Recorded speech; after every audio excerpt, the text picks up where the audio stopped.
नमस्कार, मैं हूं अभय कुमार। आप देख रहे हैं अपना खास कार्यक्रम बिहार समाचार। बिहार समाचार में खबरें बिहार की, बातें बिहार की, देश दुनिया की तमाम खबरें जिसे आपको जानना जरूरी है। बिहार समाचार में हम खबर लेते हैं सत्ता के गलियारों से, पंचायत के गलियों से और गांव के चौपालों से, जिससे आप रहते हैं अपडेट। तो बिहार समाचार में हम पहली खबर ले रहे हैं। देश भर में भारत बंद का ऐलान। सुप्रीम कोर्ट के आरक्षण में क्रीमी लेयर के विरोध में भारत बंद। बिहार में ट्रेनें रोकी गई हैं, हाईवे जाम। राजस्थान के 16 जिलों में स्कूल बंद और सबसे ज्यादा असर बिहार में इसका दिख रहा है। वहीं आरा, दरभंगा में प्रदर्शनकारियों ने ट्रेन रोकी, ट्रैक पर बैठे। पटना में पुलिस के सामने बंद कराई दुकानें। जहानाबाद में पुलिस और आंदोलनकारियों के बीच में नोक झोंक। और इस जो फैसला हुआ है सुप्रीम कोर्ट का क्रीमी लेयर बनाने का, उसका विरोध कर रहे हैं दलित संगठन, जिसका समर्थन आरजेडी समेत कई पार्टियां कर रही है। और इधर भारत बंद के बीच 3 लाख कैंडिडेट देंगे सिपाही परीक्षा। प्रदर्शन से अभ्यर्थियों को परेशानी, बोले कई साथी फंसे हैं। आगे बढ़ानी चाहिए एग्जाम डेट। जैसा कि आपको पता है कि बिहार में सिपाही भर्ती की परीक्षा चालू है और आज भी परीक्षा है, यानी कि बुधवार को भी परीक्षा है। और भारत बंद के कारण कई कैंडिडेट सेंटर तक नहीं पहुंच रहे हैं। कैंडिडेट का कहना है कि एग्जाम डेट आगे बढ़नी चाहिए। आपका क्या विचार है, कमेंट में जरूर बताइएगा। वहीं बिहार में शिक्षकों के ट्रांसफर पोस्टिंग पर बड़ा अपडेट आया है। सितंबर से इधर उधर होंगे शिक्षक। नोट कर लीजिए, सितंबर महीने से शिक्षक इधर के उधर हो जाएंगे और तबादले का फार्मूला तय कर लिया गया है। अब जो तबादले का जो फार्मूला तय किया गया है, शिक्षकों के स्थानांतरण प्रस्थापन नीति तय कर सरकार को रिपोर्ट सौंपने की तैयारी है। इसके तहत दिव्यांग शिक्षक, असाध्य रोगों से पीड़ित शिक्षक, महिला शिक्षक और शिक्षक दंपति को प्राथमिकता मिलेगी और नीति सितंबर में लागू होने की संभावना है।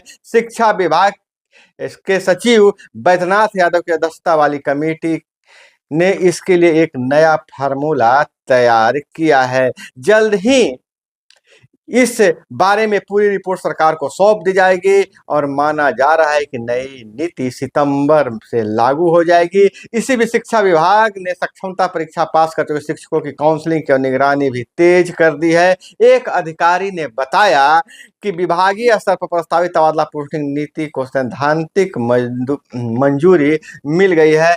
अब यह जो तबादला जो इसे 5 श्रेणियों में बांटा गया है, इसके लिए 5 श्रेणियों में स्कूलों को बांटा गया है। नदियों के पार वाले स्कूल, पहाड़ी इलाके वाले स्कूल, अर्ध शहरी इलाके के स्कूल, शहरी इलाके के स्कूल, ग्रामीण इलाके के स्कूल। जिन पुरुष शिक्षकों की उम्र 40 साल से कम है, उन्हें दूर दराज इलाकों में पोस्टिंग की संभावना है। प्राथमिक शिक्षक संघ ने इस पर चेतावनी दी है।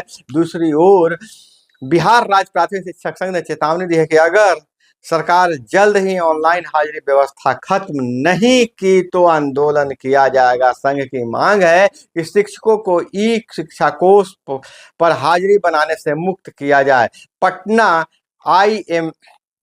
IMA हॉल में हुई संघ की बैठक में 35 जिलों के शिक्षक प्रतिनिधियों ने हिस्सा लिया है। बैठक में यह मांग मुख्यमंत्री से की गई है कि मुख्यमंत्री ने विधानसभा में जो बयान दिए थे, उनके अनुसार स्कूल का समय 10 से 4 बजे तक किया जाए। शनिवार को पहले की तरह आधा दिन स्कूल चले, यह बड़ी मांग है। और वहीं शिक्षा विभाग से भी खबर आ रही है कि बिहार ऐसा पहला राज्य है जहां मदरसों में PTM होगा, पेरेंट टीचर मीटिंग होगा। प्रदेश के मदरसों में 4 लाख बच्चे, PTM नहीं होने पर हेड को होगा एक्शन। जैसा कि आपको पता है कि पहले के पाठक ने इस बाबत 2023 में ही चिट्ठी जारी किया था कि मदरसा में जो सरकारी मदरसा है, इसमें सरकार द्वारा अनुदान दिया जा रहा है, वहां शिक्षक अभिभावक गोष्ठी का आयोजन हो। अब उस पर सख्ती की गई है। बिहार में यह पहला ऐसा राज्य है जहां मदरसों में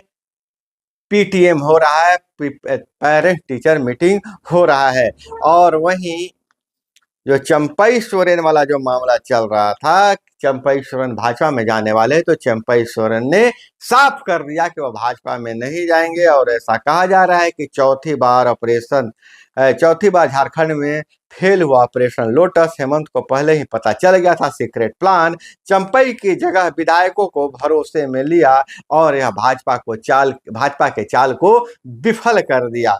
और बाहर रहने वाले जमीन सर्वे के लिए ऑनलाइन आवेदन करें, जांच के दौरान रहना होगा। बिहार में जमीन का पूरा हिसाब किताब अब नए सिरे से होगा। जैसा कि पता है कि बिहार सरकार 20 अगस्त से भूमि सर्वेक्षण शुरू किया है। यह सर्वेक्षण राज्य के 45,000 से अधिक गांवों में होगा। इस सर्वेक्षण में जमीन पर बने मकानों और दूसरी चीजों की जानकारी देनी होगी। इससे पहले 16 तारीख से 21 तारीख तक हर पंचायत में विशेष ग्राम सभा आयोजन कर इस जो सर्वेक्षण होना है, विशेष भू सर्वेक्षण की जानकारी दे दी गई है। और वहीं उपेंद्र कुशवाहा मनन मिश्रा का नामांकन आज हो रहा है।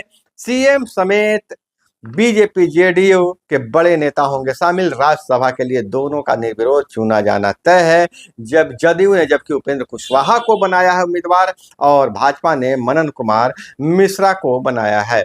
21 अगस्त को भारत बंद के अलर्ट मोड पर प्रशासन आया हुआ है। कलेक्टर को आदेश दिया है कि किसी प्रकार का कोई गलती नहीं हो। और इधर अगर हम बात करें तो नवगछिया गंगा का तटबंध 125 मीटर टूटा है। 60 घर बह गए हैं। बांध पर आबादी कैसे बस गई है, कटाव की वजह है। डीएम लापरवाही किस स्तर पर हुई, इसकी जांच होगी डीआईजी। और वहीं अब जो लेटरल एंट्री होनी थी आईएएस बनने के लिए, लेटरल एंट्री बंद कर दिया गया है। केंद्र के पत्र के बाद यूपीएससी ने रद्द किया भर्ती का विज्ञापन। और वहीं बिहार में कृषि मंत्री ने कृषि समन्वयकों को दिया नियुक्ति पत्र। 2000 कृषि समन्वयक व 850 कृषि अधिकारी होंगे नियुक्त। राज्य में जल्द ही 2000 कृषि समन्वयक और 850 कृषि प्राधिकारी नियुक्त किए जाएंगे। और पालीगंज में सोन नहर में गिरी कार, मनरेगा पीओ की मौत हो गई है। फुलवारी से अरवल जाने के दौरान हुआ हादसा।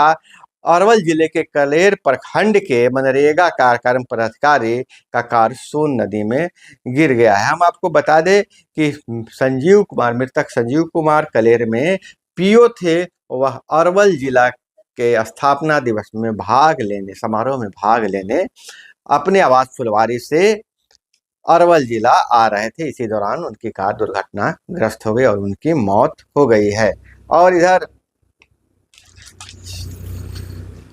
यूजीसी नेट परीक्षा 2 शिफ्ट में होगी। 30 मिनट पहले रजिस्ट्रेशन डेस्क बंद हो जाएगा। 4 सितंबर तक 83 विषयों के लिए सीबीटी मोड में परीक्षा लिया जाएगा। और सक्षमता परीक्षा की अगर बात करें तो 3125 शिक्षकों की काउंसलिंग पूरी। नो फाउंड वाले 115 शिक्षकों की होगी। सितंबर में काउंसलिंग 6000 शिक्षकों की काउंसलिंग अगस्त माह तक पूरी कर ली जाएगी। 1,40,000 अभ्यर्थियों की काउंसलिंग हो चुकी है। वहीं अगर हम बात करें तो चंपई सोरेन ने कहा कि मैं अपने स्टैंड पर कायम हूं। और महाराष्ट्र में 3-4 साल की बच्चियों से स्कूल में दुष्कर्म, भीड़ ने ट्रेन रोकी है। और कोलकाता जो रेप केस है, मर्डर केस है, उसमें सुप्रीम कोर्ट बोला बदलाव के लिए देश एक और दुष्कर्म का इंतजार नहीं कर सकता है। सिर्फ कोर्ट ने नेशनल टास्क फोर्स बनाई, डॉक्टरों के खिलाफ हिंसा रोकने का सुझाव दिया है। और कोर्ट की अगर बात करें तो कोर्ट ने कहा कि हम समझ नहीं पा रहे हैं कि राज्य सरकार तोड़फोड़ के मुद्दे को संभाल क्यों नहीं पाई। पुलिस सीबीआई से 22 तक मांगे स्टेटस रिपोर्ट। और वैशाली में बुद्ध स्मृति भवन स्तूप बनने से पर्यटक बढ़ेंगे, रोजगार के अवसर भी बढ़ेंगे। मुख्यमंत्री का बड़ा बयान। मुख्यमंत्री ने परिसर का निरीक्षण किया, तेजी से निर्माण कार्य पूरा करने का निर्देश दिया है। और वही बात करें पंचायती राज विभाग की, तो पंचायती राज विभाग से जो खबर निकलकर सामने आ रही है कि जो वार्डों में स्ट्रीट लाइट लगाने की योजना चल रही है, उस पर अब सख्ती बरती जा रही है। कई मुखिया और जो पंचायत सचिव एजेंसियों को पेमेंट नहीं कर रहे हैं। मुखिया संघ का मांग है कि पैसे जब हमारे खाते में तो काम हम पैसे दूसरे की एजेंसी में क्यों दें, जबकि जो स्ट्रीट लाइट लगाई है उसकी गुणवत्ता की जांच नहीं कर ले।